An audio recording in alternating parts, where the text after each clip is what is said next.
साल 2020 में international monetary fund की एक रिपोर्ट ने इंडिया में हलचल मचा दी थी। एक्चुअली में रिपोर्ट में था कि बांग्लादेश की पर कैपिटा जीडीपी साल 2020 में इंडिया की पर कैपिटा को क्रॉस कर जाएगा।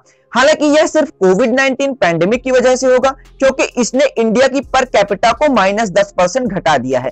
वहीं पर बांग्लादेश की पर कैपिटा पैंडेमिक रिसेशन के बावजूद भी 4% की रेट से बढ़ेगी। पर आखिर ऐसा हुआ क्यों? क्योंकि पिछले एक साल से बांग्लादेश दक्षिण एशिया में भारत को पछाड़ते हुए सबसे तेजी से ग्रोथ करने वाली अर्थव्यवस्था बन गया है। तथा इसके पीछे कारण क्या है? क्योंकि एक समय ऐसा था कि बांग्लादेश में गरीबी और अशिक्षा की वजह से ना कोई डेवलपमेंट था और ना ही कोई इंडस्ट्री थी।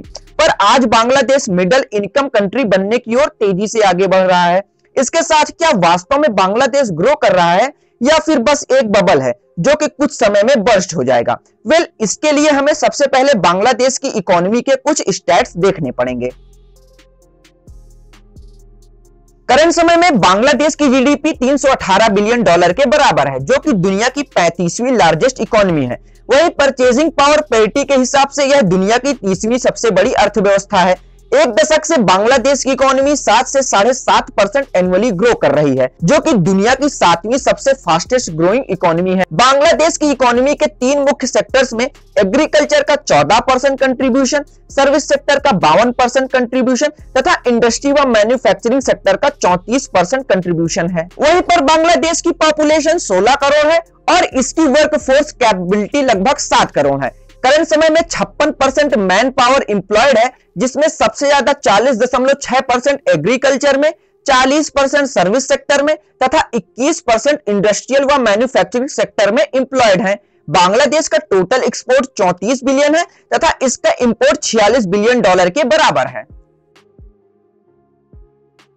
एक्चुअली में बांग्लादेश यानी कि ईस्ट बंगाल पाकिस्तान का पार्ट था, पर पाकिस्तान गवर्नमेंट के मिसमैनेजमेंट की वजह से वहां पर शेख मुजीबुर रहमान के नेतृत्व में विद्रोह हुआ तथा 1971 में इंडिया ने बांग्लादेश को पाकिस्तान से आजाद करा दिया।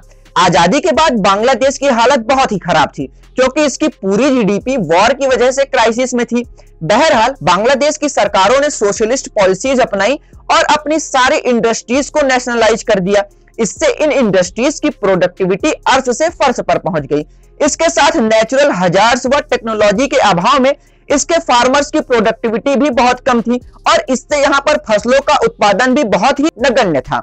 उस 70 के 80 के दशक में बांग्लादेश में इन्फ्लेशन रेट लगभग 300 से 400% के बीच हुआ करती थी तथा यह देश भारत तथा अन्य देशों से मिली आर्थिक सहायता पर चल रहा था।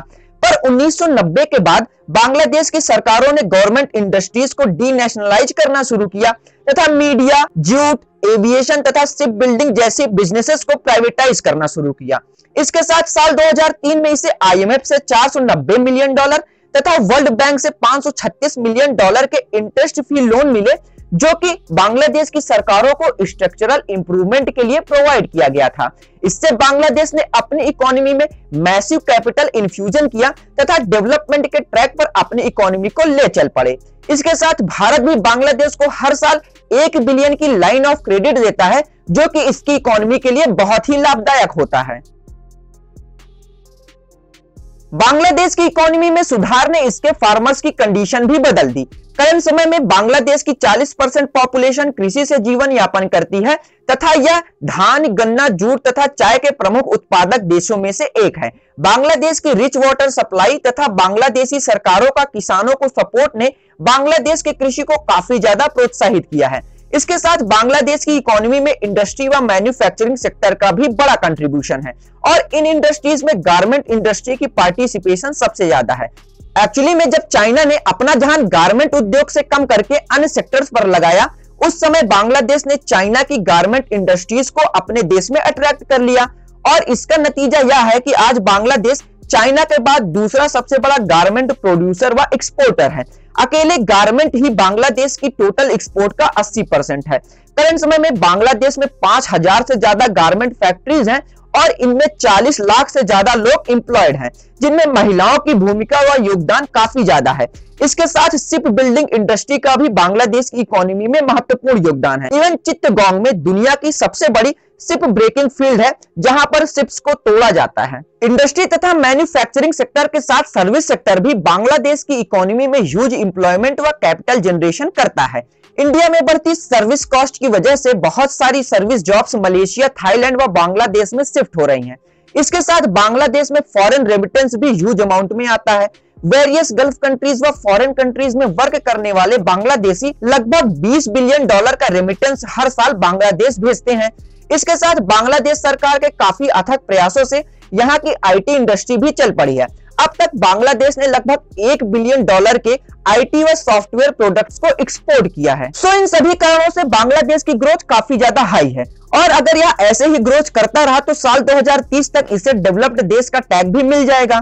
पर इन सारी प्रगति के रास्तों में बांग्लादेश के सामने कई सारी रुकावटें हैं। सबसे बड़ी रुकावट है इसकी लगातार बढ़ती पॉपुलेशन और उसके साथ तेजी से बढ़ता पॉल्यूशन है। पॉल्यूशन बांग्लादेश को दुनिया का सबसे गंदा देश बनाता है। यहाँ की हवा जहरीली है तथा यहाँ के वाटर सिल्टेड हैं।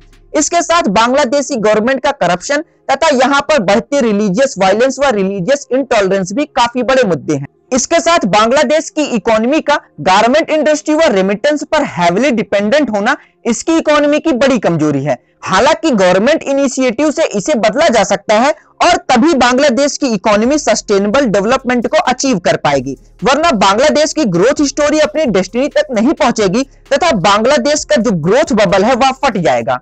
कैसा लगा आपको यह वीडियो? कमेंट बॉक्स में कमेंट करके जरूर बताइए। और हाँ, अगर आपको मेरा काम और रिसर्च पसंद आता है तो चैनल को सब्सक्राइब करके बेल आइकन को जरूर दबाइए। और अगले वीडियो तक जय हिंद।